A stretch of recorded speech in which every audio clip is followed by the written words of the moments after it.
Growing up विषय में आज हम किशोर अवस्था के बारे में पढ़ेंगे। इससे पहले हम शैशवावस्था और बाल्यावस्था के बारे में पढ़ चुके हैं, जान चुके हैं, उनकी विशेषताओं के बारे में जान चुके हैं। अब हम किशोर अवस्था और उसकी विशेषताओं के बारे में जानेंगे। किशोर अवस्था यानी 13 से 19 वर्ष तक होती है, लेकिन 13 से 21 वर्ष बताया है क्योंकि इसे दो भागों में बांटकर पढ़ा जाता है। पूर्व किशोर अवस्था को 13 से 16 वर्ष और उत्तर किशोर अवस्था को 19 से 21 वर्ष तक माना जाता है। किशोर अवस्था शब्द अंग्रेजी के एडोलसेंस शब्द का हिंदी रूपांतर है, यानी एडोलसेंस के लिए हिंदी में किशोर अवस्था कहते हैं। और एडोलसेंस शब्द की उत्पत्ति लैटिन भाषा के एडोलसेंस शब्द से हुई है, जिसका अर्थ है परिपक्वता की ओर बढ़ना, टू ग्रो टू मैच्योरिटी, यानी परिपक्वता की ओर बढ़ना ही क्या है, किशोर अवस्था कहलाती है।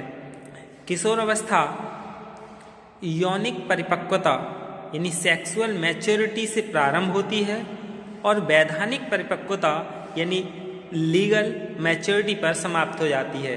क्योंकि 12 से 14 वर्ष के बीच की जो अवस्था है उसे वयसंधि कहते हैं, प्यूबर्टी यानी यौवनारंभ। तो यौनिक परिपक्वता से प्रारंभ होती है और वैधानिक परिपक्वता पर जाकर समाप्त हो जाती है। इसकी हम परिभाषा जान लें। कार्माइकल के अनुसार किशोर अवस्था जीवन का वह काल है जहाँ से किसी अपरिपक्व व्यक्ति का शारीरिक व मानसिक विकास चरम सीमा की ओर बढ़ता है। इन्होंने क्या बताया कि जो किशोर अवस्था का जीवन काल है वो अपरिपक्व व्यक्ति का शारीरिक मानसिक विकास की चरम सीमा की ओर बढ़ता है, यानी इसमें संवेगात्मक विकास भी और होता है, लेकिन इन्होंने दो ही के बारे में बताया। ये चरम सीमा पर चला जाता है, शारीरिक विकास और मानसिक विकास। Adolescence has been defined as that time of life when an immature individual in his approaches the culmination of his physical and mental growth। अब हम किशोर अवस्था की जो परिभाषा दी हुई है स्टैनली हॉल के द्वारा, ये सबसे ज़्यादा मोस्ट डेफिनेशन है। प्रत्येक परीक्षा में TET, C TET, super TET सभी में अधिकतर इसे पूछा जाता है कि स्टैनली हॉल की परिभाषा क्या है। किशोर अवस्था बड़े संघर्ष, तूफान व विरोध की अवस्था है। किशोर अवस्था को संघर्ष, तूफान व विरोध की अवस्था किसने कहा है? स्टैनली हॉल ने कहा है। Adolescence is a period in which individual Adolescence is a period of great stress and strain, storm and strike। ये किसने कहा है? स्टैनली हॉल ने कहा है। अब हम किशोर अवस्था की विशेषताओं के बारे में जान लें कि किशोर अवस्था में क्या क्या विशेषताएं होती हैं। यानी विग व हंट के अनुसार, यानी जो किशोर अवस्था है वो जीवन के विकास क्रम की एक महत्वपूर्ण अवस्था है। इसके महत्व व विशेषताओं को स्पष्ट हम किसके विग व हंट के अनुसार जान लें कि क्या है। इन्होंने बताया है कि किशोर अवस्था की विशेषताओं को सर्वोत्तम रूप से प्रकट करने वाला एक शब्द है, वो क्या शब्द है? परिवर्तन। यानी यह परिवर्तन शारीरिक, सामाजिक व मनोवैज्ञानिक होता है। The one word which best characterizes adolescence in change, the change is physiological, psychological, sociological and psychological. यानी इन्होंने एक ही शब्द बताया है किशोर अवस्था की विशेषताएं क्या हैं? परिवर्तन। और वो परिवर्तन किस किस में होता है? शारीरिक, सामाजिक और मानसिक परिवर्तन होता है। इसके बाद अब हम इसमें जो परिवर्तन होते हैं उनके बारे में जान लें क्या क्या परिवर्तन होते हैं। परिवर्तनों की अवस्था यानी पीरियड ऑफ चेंज। किशोर अवस्था में अनेक प्रकार के परिवर्तन होते हैं, लेकिन शारीरिक ही नहीं मानसिक, संवेगात्मक, सामाजिक परिवर्तन तीव्र गति से होते हैं, जिससे बाल्यावस्था की आदतें, व्यवहार व लक्षण समाप्त होते जाते हैं और व्यवहार, रुचियों, आदतों का एक परिपक्व प्रौढ़ स्वरूप प्रकट होने लगता है। यानी जो बाल्यावस्था की आदतें वो छूटती जाती हैं और नई आदतें आती जाती हैं। किशोरावस्था के परिवर्तनों में शारीरिक परिवर्तन भी प्रमुख है, क्योंकि इन शारीरिक परिवर्तनों से यौनिक परिपक्वता आती है, यानी बालकों की आवाज़ भारी हो जाती है, दाढ़ी मूछें निकल आती हैं और बालिकाओं में वक्ष स्थल का विकास होता है, मासिक धर्म प्रारंभ हो जाता है, बालक और बालिकाओं में काम इच्छा जागृत हो जाती है। इसमें ज्ञानेंद्रियों का भी पूर्ण विकास हो जाता है, मस्तिष्क व हृदय अनुपात में आ जाते हैं तथा लंबाई की भी पूर्ण वृद्धि हो जाती है। दूसरा है संक्रांति काल, पीरियड ऑफ ट्रांसिशन। संक्रांति काल क्या है?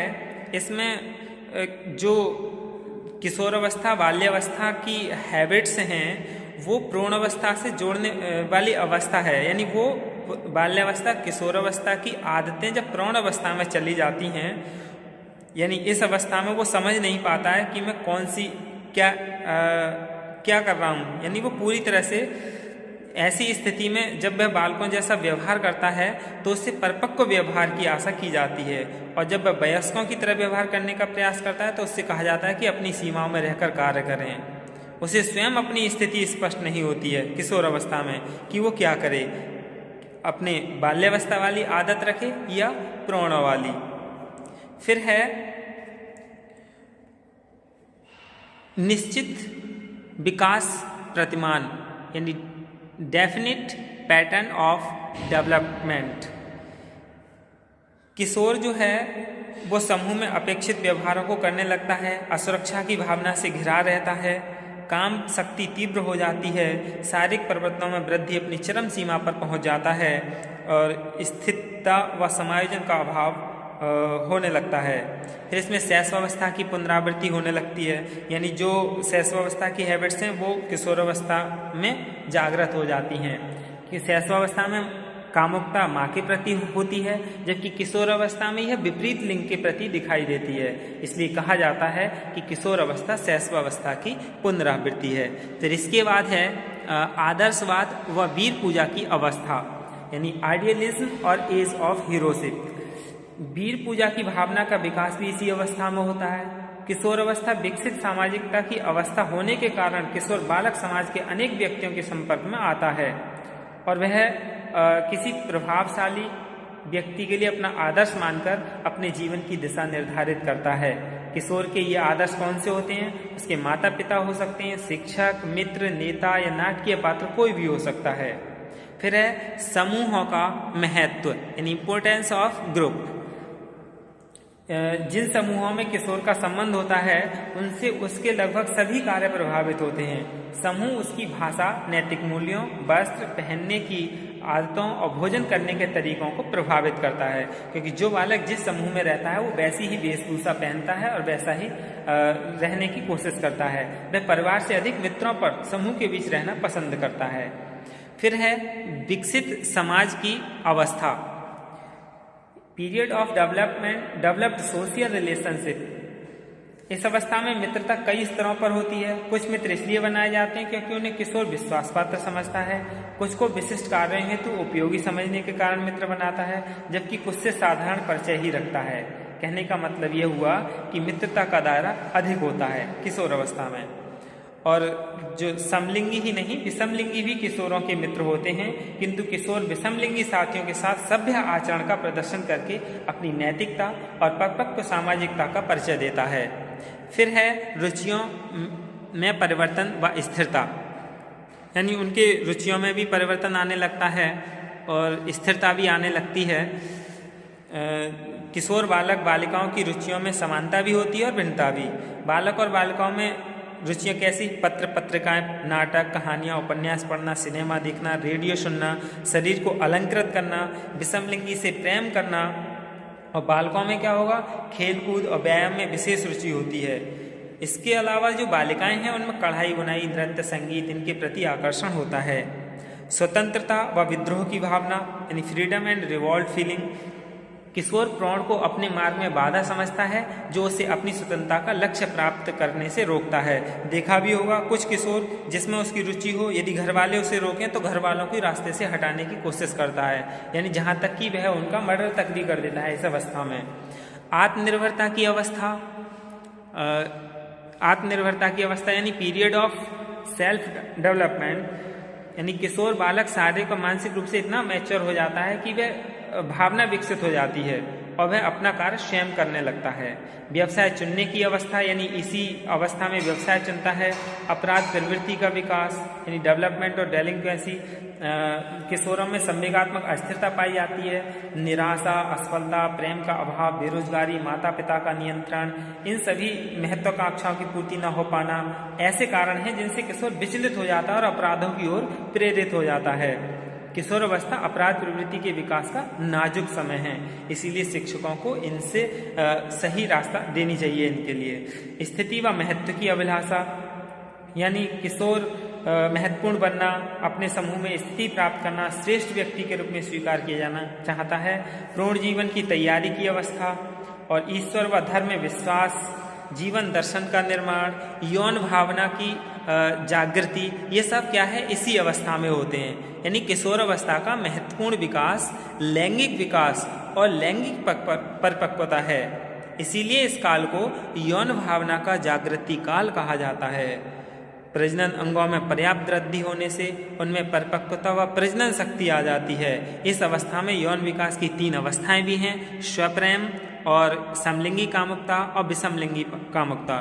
स्वप्रेम यानी वो अपने आप से ही प्रेम करता है, जैसे किशोर जो है वह स्वयं को सुंदर देखना चाहता है। बालक और बालिका दोनों ही सुंदरता के प्रति जागरूक रहते हैं, सुंदर दिखने के लिए बहुत सारे तरीके अपनाता है। बालिकाएं डाइटिंग शुरू कर देती हैं, अपने सौंदर्य प्रसाधनों के प्रति सचेत हो जाती हैं, यानी इस स्थिति को फ्राइड ने नार्सिसिज्म कहा है।